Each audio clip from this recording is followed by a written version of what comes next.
Howdy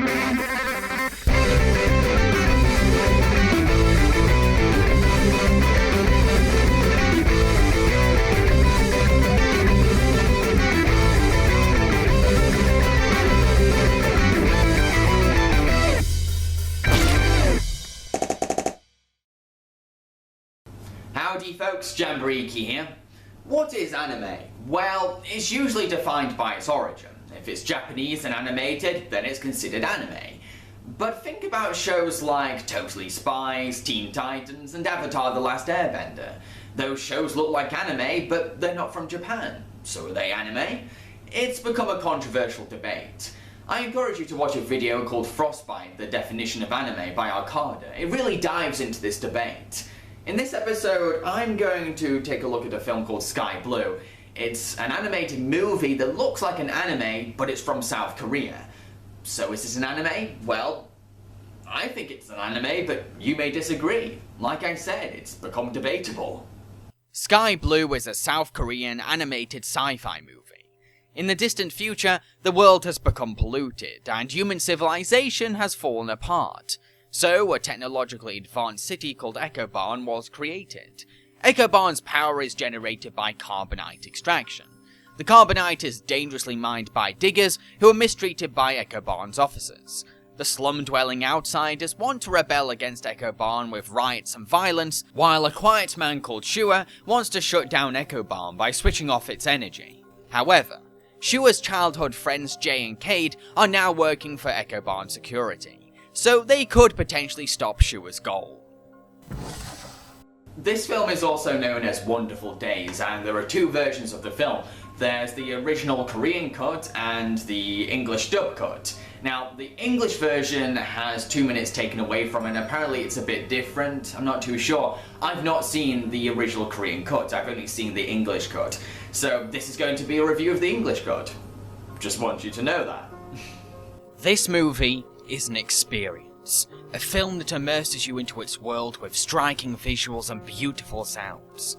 This movie really knows how to paint a scene, or capture an atmosphere, generating many ethereal landscapes and breathtaking images. My favourite being a field of immobile wind farms, hauntingly forgotten without a purpose in the polluted world of the future. I also like how the world of Echobarn blends historic ancestry with cold technology, combining the memories of the past with the emotionless dystopia of the future. The film uses unique lighting and design choices to create some engaging and gorgeous scenery. I actually felt myself being sucked into these sets. This film's visual composition is outstanding. The camera often lingers on these backdrops, helping us to soak in the atmosphere. However, there's a lot of emotional weight missing from the film's story. The film heavily relies on the connected past of its lead characters to get across its central drama, but we really don't get to see much of their childhood memories. Flashbacks of their childhood are limited to quick little snippets. The movie's drama depends on the connection between these three and the memories of their past, but we only get sneak peeks and previews of their time together as kids. If the film showed us more flashbacks of them growing up together, then their scenes as adults would be a lot stronger, because there would be more history and relevance to their association. The film makes a big deal out of their connected pasts, yet it refuses to show us more than 2 scenes of them as children. I think one of the biggest problems with this film is that it doesn't give a strong enough reason to care about shutting down Echobarn. There's possible reasons, but none of them motivate me to really want to go, yeah, come on, we've got to take down Echobarn, go, go, go! No. Well, let's have a look at these possible reasons. Perhaps we should care about shutting down Echobarn for the diggers. Sure, we get a scene with them, but it's very quick and we don't get to know any digger personally.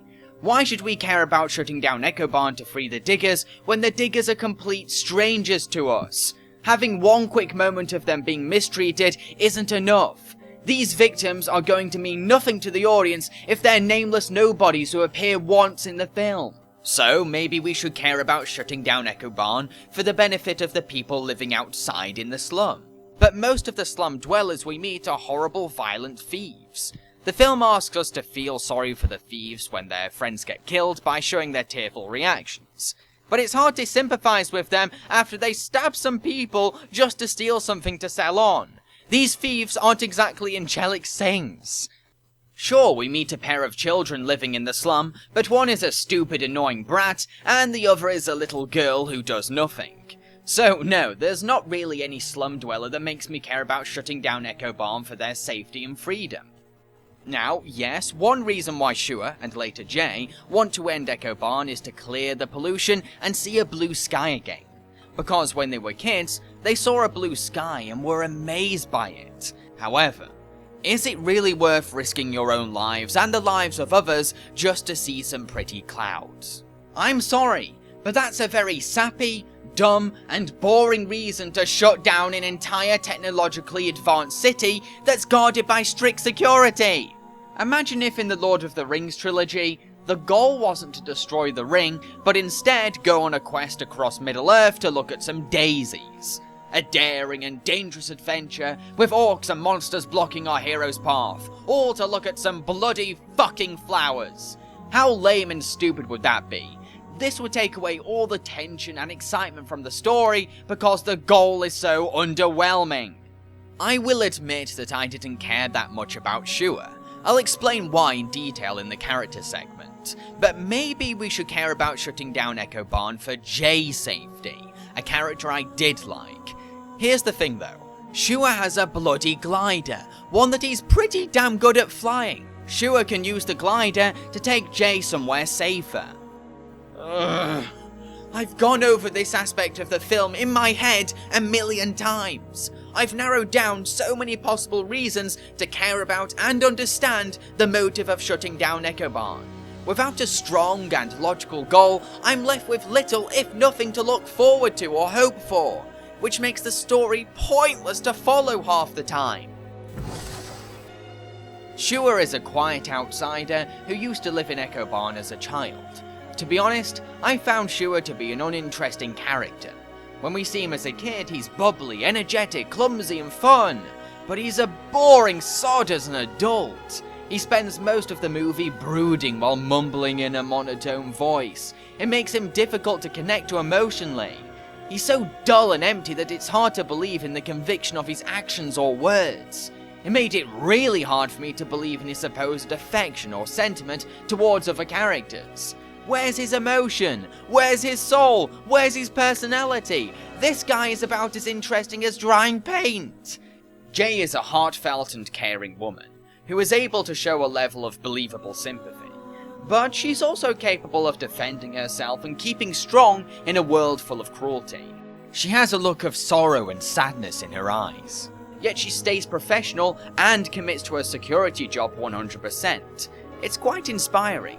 Like I said, she's a likable character, because she seems so human and genuine. Cade is sensible and focused. He has managed to adapt to Echo Barn quite well. What drives most of his decisions and motives has to be Jay. It's very clear that he's madly in love with her, but his strong feelings for Jay have caused him to make some questionable actions. I actually felt his heartbreak and struggle after Jay left Echo Barn to side with Shua. He is terrified. The love of his life has become his sworn enemy, and he may inevitably have to kill her at some point. There's also a little orphan boy called Woody, who Shua tends to look after. He's annoying, obnoxious, and often stupidly puts himself or others in danger. I think he only exists to be someone to make Shua seem sensitive and caring. This is Shua though, a man who has as much personality and believable emotion as a Ben Stein character. So their relationship doesn't seem that convincing. Dr. Noah is the driving force behind Shua's plan to end Echo Barn and restore the sky. He's sort of Shua's mentor. However, I didn't really get acquainted with him because he has barely any screen time. Why don't we get to know him more and spend more time with him? Isn't he meant to be important? Sure, characters talk about him loads of times, but talking about a character isn't the same as showing the character himself. We still get barely any time to connect with him. He ended up being like a stranger to me. Then there's the blind little girl called Cheyenne. She's just there. She exists. Later we find out that she's Dr. Noah's granddaughter, but even that doesn't mean anything. The only thing that she provides is possible evidence of the pollution's effects. It turns out that many children outside Echo Barn were born blind, most likely because of the pollution. However, we don't get to know this girl personally, and the film brings this up once, then brushes it aside. The movie doesn't seem that interested in exploring the pollution's risks and effects. It's focused more on a silly love triangle between our leads, how terrible it is that some murderous thieves are getting killed, and other things. Clearly, this film knows its storytelling priorities. This movie uses several animation techniques, including cell animation, CGI, and stop motion. The wonderful thing is that the cell animated characters composite themselves very neatly against the CGI and miniature sets. I never stopped for a moment and thought, that character doesn't look like they're on that set. Nope, it all works. It's believable. The film's animation offers some breathtaking imagery and nightmarish visions. It's clear that the animators artistically embraced the film and ended up providing some amazing visuals that really stand out. The character animation is subtle, but also expressive. It's capable of being active and energetic, but also profound during dramatic or tense moments. It manages to convey clear emotions in a somewhat restrained way without coming across as wooden. That's quite an achievement. It can look a bit sketchy in some places, but for the most part, it does a decent job reflecting the acting required for each character. Mark Warden voices Shua. I already found Warden's performance as Tony Stark and Iron Man in Invincible Iron Man to be charmless and dull. Now he's doing another drab and lifeless performance in this movie. Shua is made even more unlikable and boring thanks to Warden's tired voiceover, which is pretentiously quiet and monotonous. His voice for Shua made me feel sleepy. I know he's trying to make the character sound laid back and cool, but he sounds too laid back. You shouldn't have come here, Jay. I thought that you were dead, Shua. The Shua you knew is dead. Kathy Cavadini voices Jay. Cavadini is best known for playing Blossom in the Powerpuff Girls, and I'm glad a highly talented voice actress is playing my favourite character. Cavadini adds a level of integrity, dignity, and humanity to Jay's voice, through a nuanced and natural delivery, capturing the strength and heart of the character in the process. Cavadini also voices Cheyenne, channeling her distinct Blossom voice into the role. When Cheyenne is locked in a freezer, Cavadini actually sounds believably cold when voicing her. That's quite an acting achievement and shows Cavadini's skill.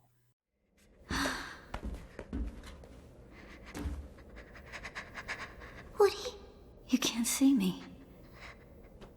Shh. You'll be all right. How did you lose your sight? I was born this way. A lot of us were. Kirk Thornton, the voice of Gabumon in Digimon, plays Cade, providing a stern and solid voice. He can sound hard-boiled and serious, but sometimes there's a sense of vulnerability, affliction, and pathos in his performance. Cade here, go ahead. We have an intruder alert, sir. What? Someone's hacking into the Delos Neuroplex. Dispatch Alpha Patrol. Now. I'm on my way. Jay, where are you going? Jay, I love you. Rebecca Wink voices Woody. She does a passable job, I guess, sounding youthful and energetic in the part. Her character is annoying, but she creates a tolerable voice. Hey, Shua, look what I got you. Great. So now those punks are teaching you how to steal, is that it? Steal? No. I found it. That's it, I found it. David Norton voices Dr. Noah. You may remember David as the lead from the cult horror film An American Werewolf in London. Norton sounds convincingly elderly and puts a decent level of energy into his dialogue, but he doesn't have much material to work with, seeing as his character is so underdeveloped. Nice throw, kid. Well, let's see what's new in that behemoth of a city. The original music for this film is breathtaking. It really captures each atmosphere and mood that's required.